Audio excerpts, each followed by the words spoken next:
Mbrin thaset e fundit me zarfet e diasporës në qendrën e votimit ngritur pranë parkut të Komitetit Olimpik Kombëtar Shqiptar. Pak minuta para orës 19:00 të datës 11 maj 2025 kanë bërritur në qendrën e procesimit të votës së diasporës zarfet e fundit me votën e emigrantëve.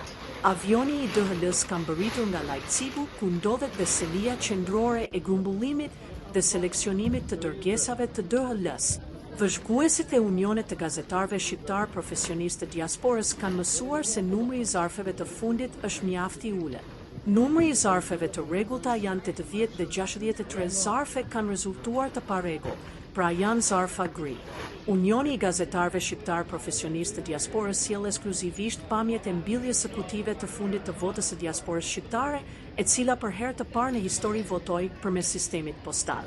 Unioni i Gazetarëve Shqiptar Profesionistë të Diasporës konstaton se numri i votës e emigrantëve të mbërritur në atë nuk ka mundur të arrijë shifrën 200.000, dhe pse në sistemin e votuesve nga jashtë ishin regjistruar 245.935 votues, ndërsa 227.097 është numri i zarfeve të marra nga zgjedhësi.